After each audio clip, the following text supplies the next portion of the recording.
Hello everyone and welcome to Defiant Wrestling Chaos Theory episode 15. Here tonight we start off with a promo from Killer Kross.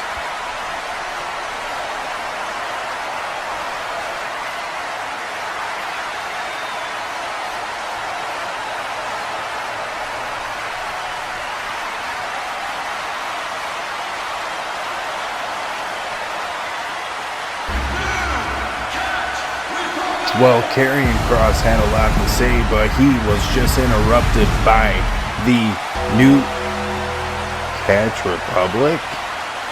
Well, I think we all know who is going to appear when that gong hits, and it is so. We've got the Brothers of Destruction in the ring confronting Killer Kross along with War Machine, stopping New Catch Republic in their path, their fall of war.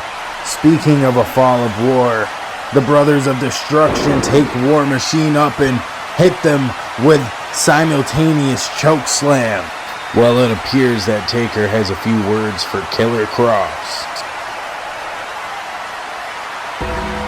Well, you heard it here, folks.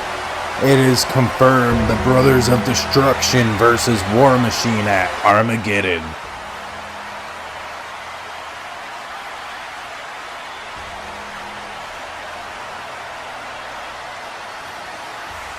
Well, it appears to me that Xavier Woods is getting a little frustrated with the way New Day's career has gone here so far, but if you care to pay attention, we have the match card showing up here on the screen for you guys here to check out everything, including Mello versus Mysterio 2. We've got the American Nightmare Open Challenge number 13. And we got what is our main event, an Armageddon Gauntlet Qualifier, Fatal 4-Way, but up next we've got 6-man tag action between the LWO and the Young Bucks. Well, as the LWO waits for their opponents here in the ring, I will say they have been pretty successful so far in their start here in Defiant Wrestling, defeating the 6-man tag of Rhino, Heath Slater, and Justin Gabriel, but can they go head-to-head with the Elite here tonight, as we've got Matt and Nick Jackson, the Young Bucks, and we also have Hangman Adam Page and Street Gear apparently. Well, for those of you who have not been keeping up with recent weeks, we obviously know his undisputed replacement would be Adam Cole, baby, as we get ready for this 6-man tag action with a impromptu Freebird Rule replacement. We finally got both teams at opposite sides of the ring, and it looks to be Sin Cara and Adam Cole will be starting this matchup off here tonight. Sin Cara, an underrated opponent here tonight for Adam Cole, as Adam Cole takes him straight in for a headlock, but Sin Cara hits him with that atomic drop and tries to go for a poison rana, but Adam Cole using his ring awareness to bounce him off the ropes and hit him with that German suplex straight out of it, and he catches him with a nice swift neck breaker. Now we've got Gran Metalik and Matt Jackson going one-on-one in this 6-man tag action, as Matt Jackson right away takes Gran Metalik off his feet, and he does it repeatedly, as now it looks like he's going to drive him into that turnbuckle. Matt Jackson looking for a roundhouse kick, but it misses as Gran Metalik ducks and hits that springboard cross body. And well, what else could Gran Metalik be looking for as he runs towards that other corner? And well, he starts doing the tilt-a-whirl and springboards out with a drop kick, sending Matt Jackson into his corner, where Nick Jackson tags in and pops off with a super kick straight out the gate. Gran Metalik has Nick Jackson up for the Metalik driver as he tagged in Lindsay, who hits a shooting star press, who tagged in Sin Cara, who hit a swanton bomb, but it doesn't matter. The Elite seem to be setting up for something super devastating here as Adam Cole hit that super kick. And the Young Bucks hit that Indeed Taker. And it looks like Adam Cole is hitting the boom. Well, they get the victory off of that move as Nick Jackson goes in for the cover as he is the legal man. And he did get the victory for their team there with that pretty successful six-man tag action here tonight. You can only wonder what's in store for the rest of the Elite as well. We know what's in store for Hangman Adam Page as he's been poking the bear a lot as of late. And well, here he comes. It is Wardlow who is carrying around that gifted North American Championships. Well, I digress as the Pinnacle come in with stereo German suplexes and a Death Valley driver from FTR and Shawn Spears as Hangman Adam Page gets out of duck there. Nick and Matt Jackson are hurt on the outside, at least it appears to be so, as Wardlow gets Adam Cole up for that F10. Everybody scurried off into that little production area as Adam Cole has been sent flying with an F10. I don't know how Wardlow keeps doing it, but up next we've got a promo from Nick Nemeth.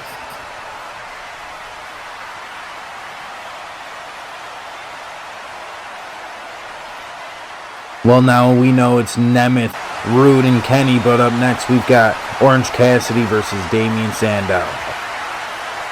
Well, as we get ready for this grudge match, Orange Cassidy approaches Damien Sandow, who wants to do a little bit of grappling with Orange Cassidy, but I don't think Orange Cassidy was going to play around with any of Damien Sandow's games, especially knowing that he's doing this on behalf of the Sandman. Well, I know if anything, he's pissing Sandow off with all those weak little kicks to the shin, but Orange Cassidy ducked that punch and nails Damien Sandow with a super kick. It doesn't take him off his feet though, but this well as he catches him with an arm drag that sends him into the corner. Orange Cassidy right now has Damien Sandow contemplating life as he just slaps the shit out of Orange and hits him with a nice DDT.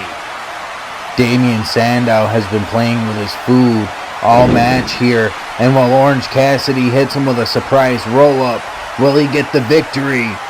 He does. Orange Cassidy wins his first match here in Damn Defiant Wrestling, but at what cost as Sandow hits him with a low blow and then hits him with a pile driver, a move that is signature to the Sandman, as, well, you steal his moves and he shall appear, I guess, I believe, in the Sandman, as he enters the arena and he whacks the shit out of Damien Sandow with that kendo stick and sends him scurrying out of the ring here out in front of my commentator's booth. As well, Sandman proves a good point here tonight.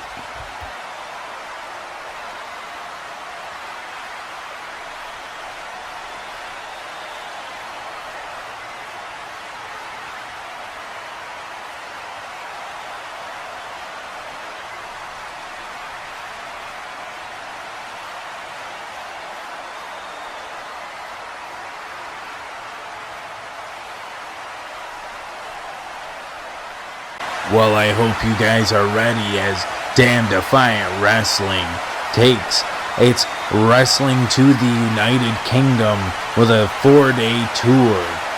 Each night will be a 3-night match card, and we will have some of Damn Defiant's best foreign talent along with some surprise names. But we do have to get back into our regularly scheduled program. Well, still to come, we've got the American Nightmare Open Challenge number 13. We've got the Club versus John Silver and John Cena. We've got an Armageddon Gauntlet Qualifier Fatal 4-Way Main Event. But up next, we've got Mello versus Mysterio 2. Well, I hope you guys are excited for this matchup, as I know I am, as I called the first Mello versus Mysterio match back at Legends Night episode 12.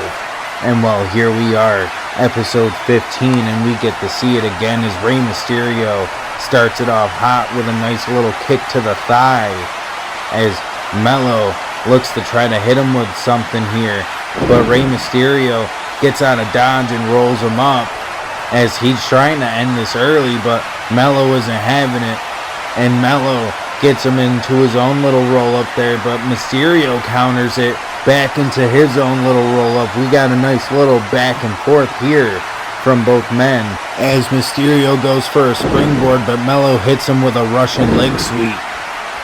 Well, we've been getting a little remnants of their match from Legends Night, as well now Mysterio catches him into a 619 position this early on here in the match, as I don't think Mello was prepared for that, but Trick Williams catches the 619 instead, as Mello gets out of dodge, but Mysterio comes in with a diving senton, and he goes rushing straight over to the other sets of ropes to hit him with a nice Poison Rana.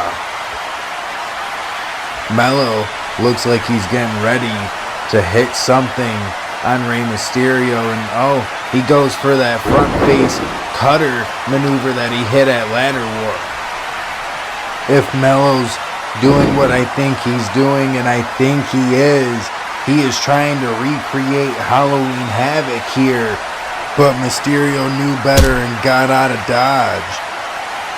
Trick Williams is helping Mello up here, as Mello has just been kind of staying on the outside, as Mysterio hits both men with a dive here in front of my very own eyes. Another callback to Legends Night, as Rey Mysterio is up in that same corner, but Mello knew better, and Mello takes Mysterio out for a Spanish fly, as he could get the victory off of that, but he does not get the win. I don't know what Mello is looking for here. Kind of reminds me of Randy Orton, but Rey Mysterio caught him up and hit him with a shoulder thrust to the chest. And well, Mello is seeking referee's help, as Trick Williams hangs Rey Mysterio up on that top rope here at the ramp. And while Mello seems to have just used that as a distraction, as he super kicks Mysterio and hits him with a diving leg drop.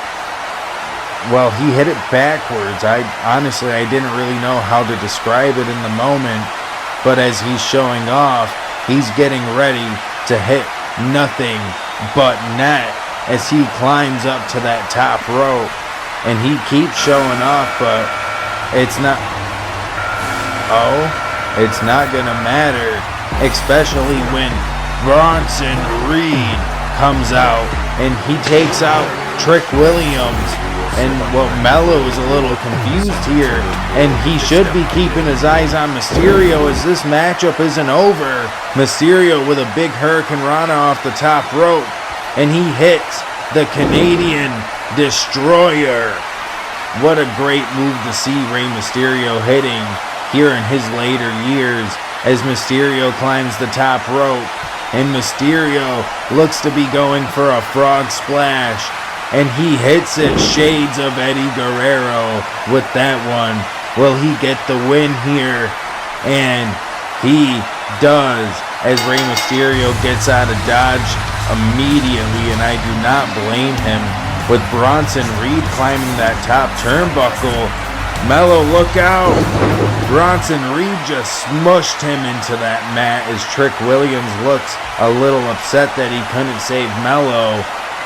Well, Bronson Reed is back up there, and Trick isn't doing much to save him still, as he hits one to the back. A big tsunami.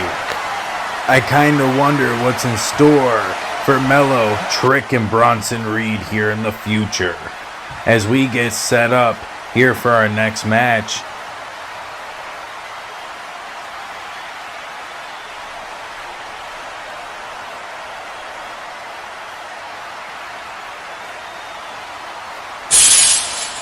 Well, Taz laying out a challenge to Darby Allin, but that's not all that's happening backstage, as we've got Brock Lesnar attacking Keith Lee as always got the big boy up and he hits him with a F5. Well, I don't know exactly how to feel about what just happened there, but we still got the club versus John and John.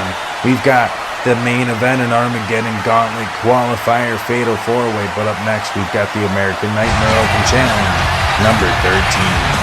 And we're getting straight into it too as we hear from the champ himself, Cody Rhodes.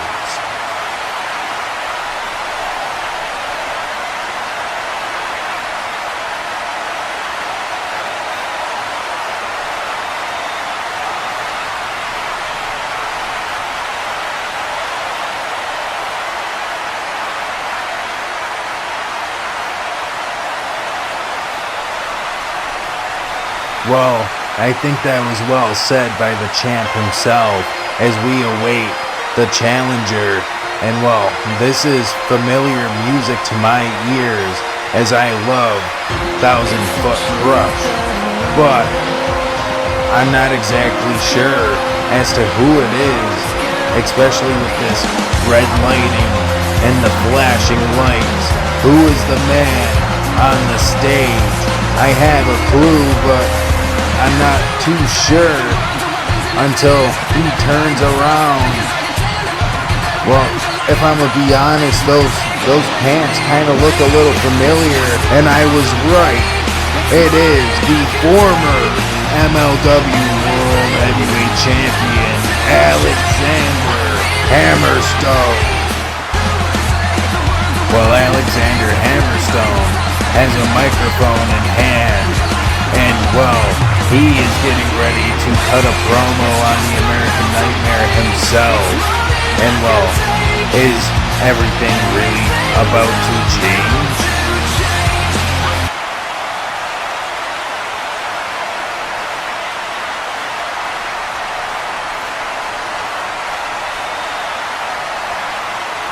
Well, Alexander Hammerstone is making some big promises here in his debut match. Not the first man to debut stepping up to the American Nightmare, Cody Rhodes, but will he be able to do what many others, including Dragon Lee, have not been able to do? And that is actually beat Cody Rhodes for that beautiful big gold, the damn Defiant Wrestling World Heavyweight Championship. And we will soon figure that out as, well, we got both challengers in the middle of the ring. They're both ready, willing and able to go. And all we need is referee Jay Stifler to ring that bell, and he does, as both men stare down in the middle of that ring, and they get into a head-to-head tussle as Hammerstone pushes them up onto that rope. And well, Jay Stifler's counting them.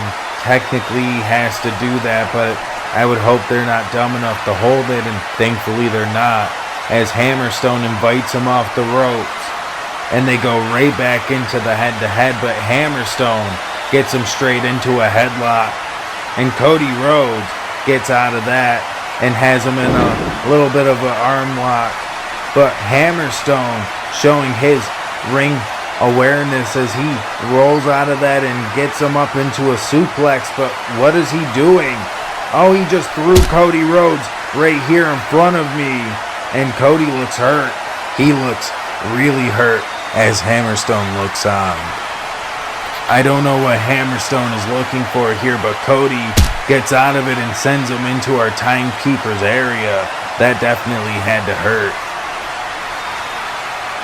I don't know exactly what Cody Rhodes is looking for here, but he's got Hammerstone in that reverse DDT and carries him over for that top rope maneuver.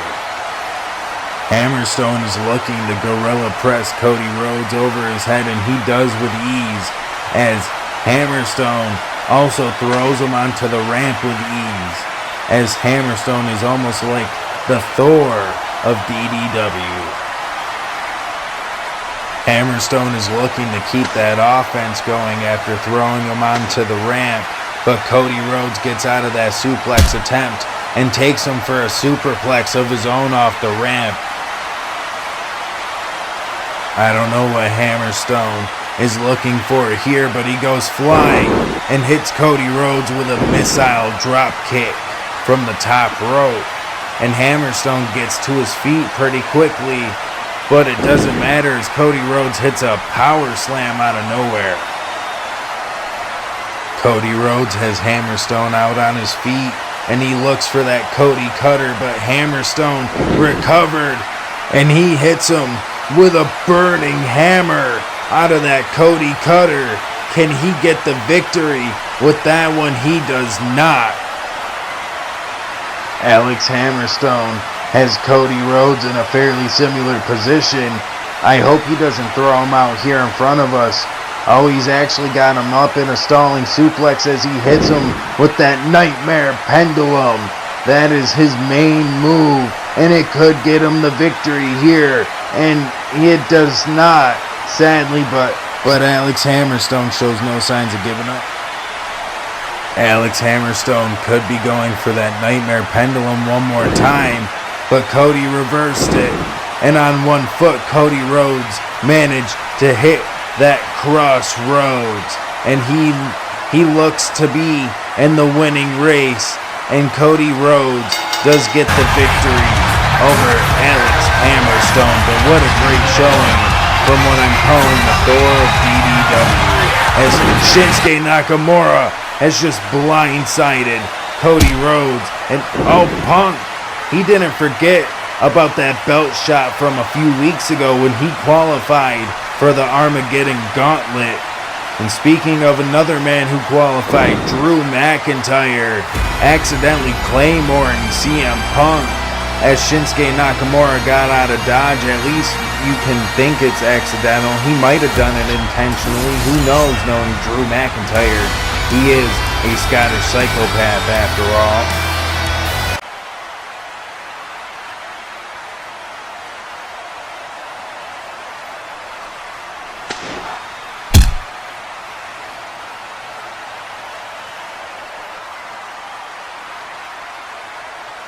Well, that's exciting news from Darby, but up next we've got the Master Lock Challenge.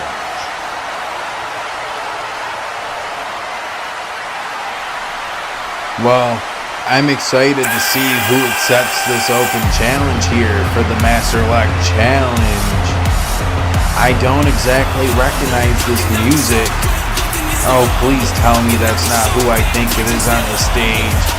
It is. It's sadly Logan Paul, displaying his prime bottle loud and proud as we get ready for this Master Lock Challenge. Finally, we've got Logan in the ring, and we can get this started.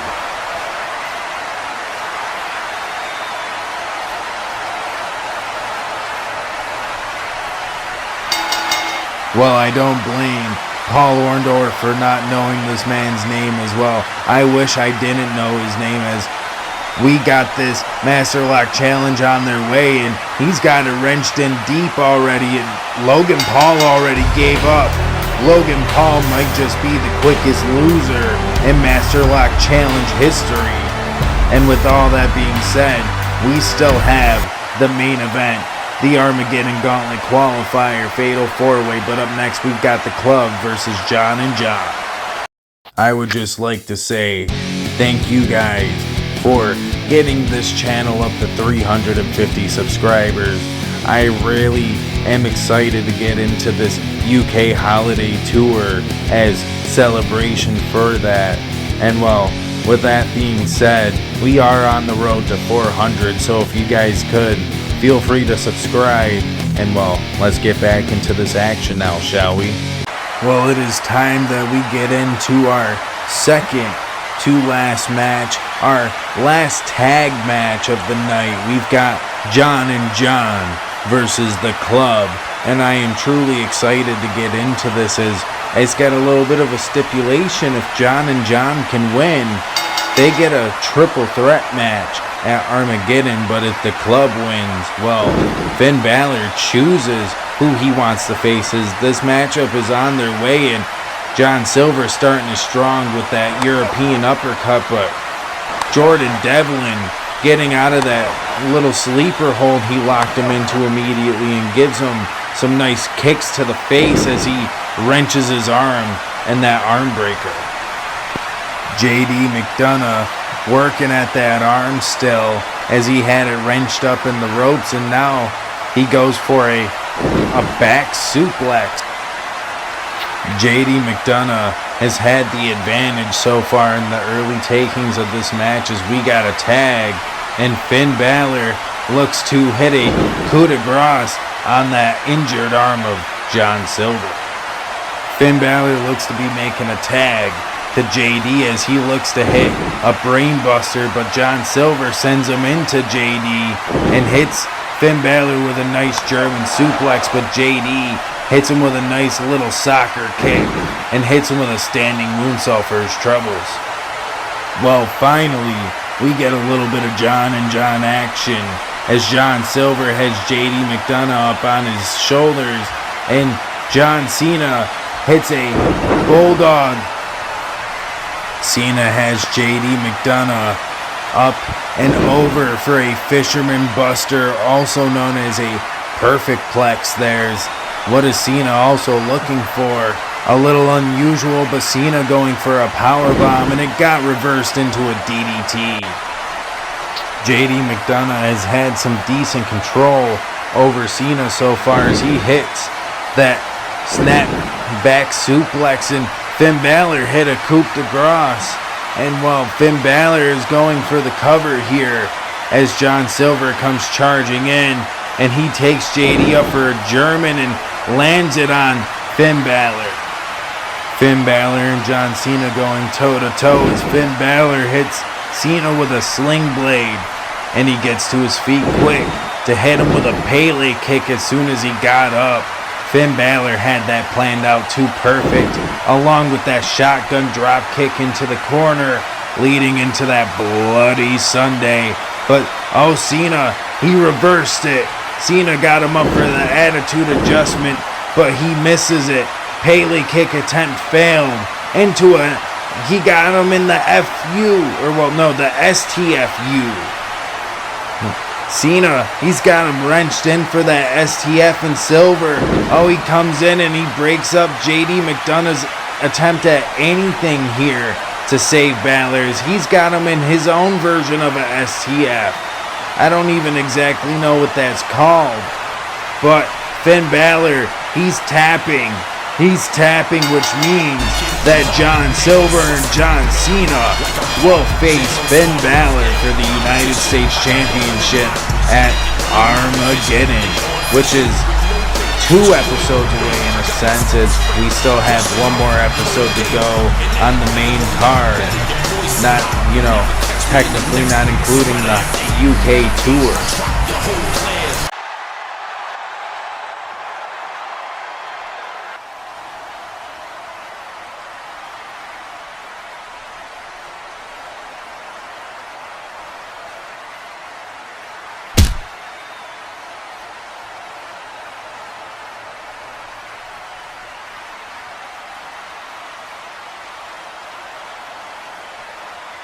Well, guys, I hope you have been enjoying the show so far, but now it is time for the main event, and as you can see, we've got my boy Tyler in the house, also known as Action Figure Universe. Let's hear that voice, Tyler. What's up, guys? Glad to be here as always. Hyped for this main event. I really couldn't tell you who's going to win this one. Honestly, I don't think I could tell you who's going to win this one, but I think you see who my all-time pick is in this Fatal 4-Way. We've got Rob Van Dam, and I know I'm super excited to see him deliver some of those kicks to any of these participants here tonight. Classic Derek here, showing clear favoritism. Well, I mean, I can't help myself. I grew up watching this man, and to see him, and not just that, but commentate for him, is just something unother than like I could have ever dreamed of. But speaking of dreaming of it, I kind of wish I could be seeing someone else here, as we've got Jon Moxley coming down, and I'm not hating on Moxley here, but I don't really understand what he's done to earn this opportunity, really, other than defend the tag championships. with Roman and Seth. Yeah, Mox is, in my opinion, the most slept-on member of the Shield, and I think tonight he has a good chance of showing why people should wake up and see him for the star he really is. I mean, I can agree there. He is a very underrated hand. Speaking of an underrated hand, we're hearing from Bryan Danielson.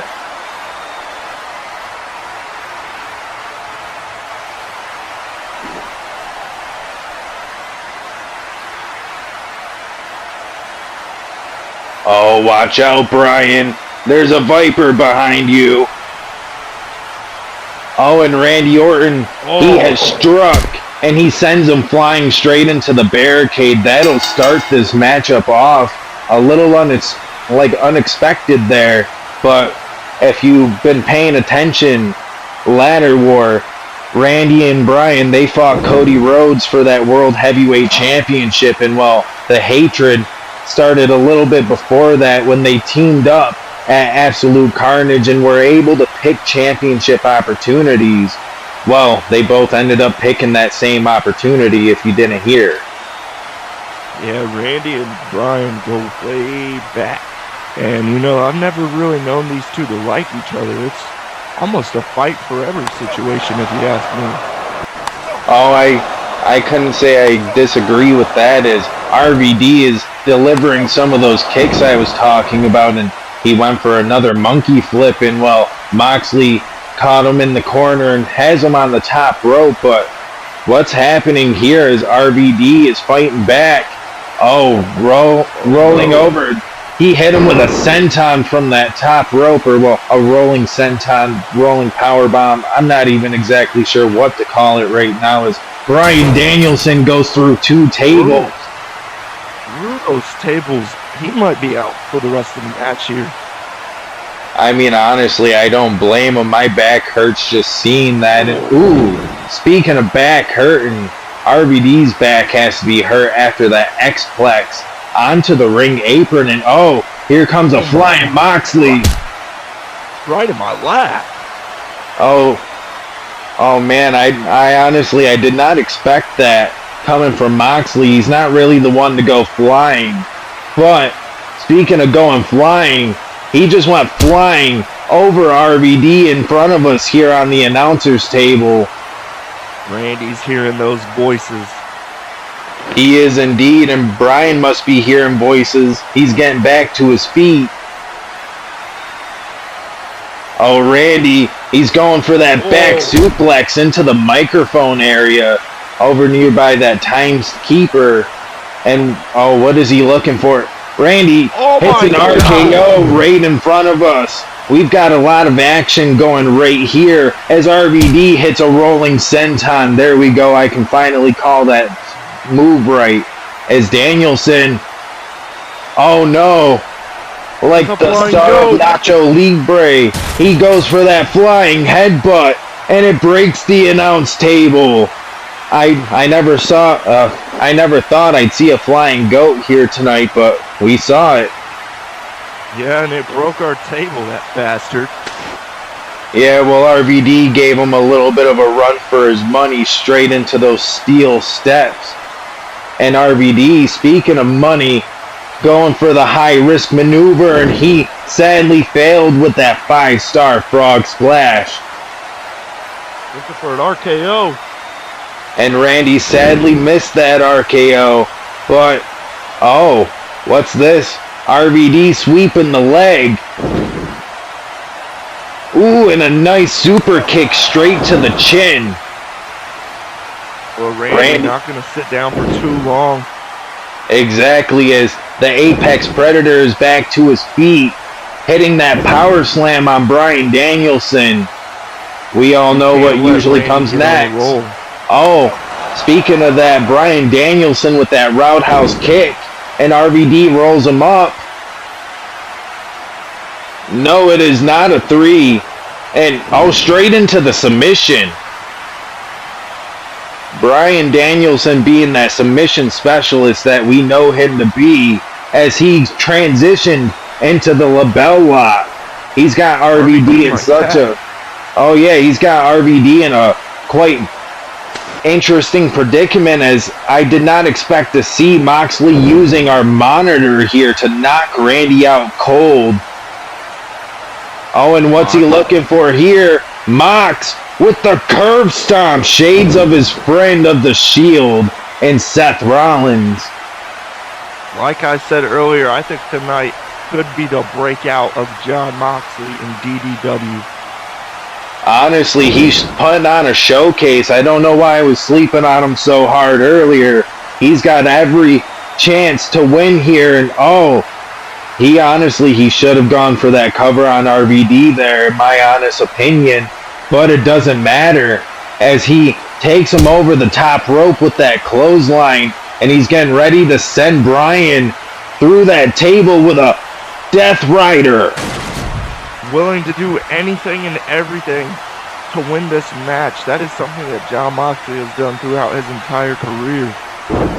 Oh yes, it is indeed, but he didn't think about the fact that RVD likes to get high, and high indeed he got with that 5-star frog splash, and he sadly did not win this matchup. And honestly, I don't know why I'm sad about that, as we get to see more of this action continue. Yeah, RVD got to be careful though, because Randy won't stay down for long. He showed that, but Randy might not have to be the one he worries about. Oh yeah, no, especially after that chair shot to the skull by Jon Moxley, and now he is just delivering chair shots to everybody. Danielson could be out cold. Oh yes, he has. This reminds me of Stone Cold back in the day with The Rock at WrestleMania, what was it, 17? I believe so. Moxley getting ready. He's got him in that cradle and hits him with a pile driver on the steel chair. But Bryan Danielson not giving up. And speaking of being out, Bryan Danielson has to be out after that Death Rider on the steel chair. That was the second one he ate, and he could not kick out of that, as Moxley qualifies for the Armageddon Gauntlet match. That also has Cody Rhodes, Shinsuke Nakamura, and Drew McIntyre. I gotta say, I called this one. Ooh! Bryan Danielson with the kick to the dick. Moxley looks to be cheering him on, as Danielson with a concerto. Oh, multiple concertos. Oh, thank God. I don't know where he is, but Riddle coming through the crowd to save his buddy and RK Bro. And Danielson running out like a coward. I mean, yeah, he may be a little too late, but better late than never. But speaking of better now than never, we are sadly getting ready to close the show. So if you guys would like to, feel free to stay tuned for the United Kingdom tour with the theme song of Ozzy Osbourne, Eat Me. We will have plenty of action with matchups soon to be announced. But on that note, have a good rest of your night and stay defiant.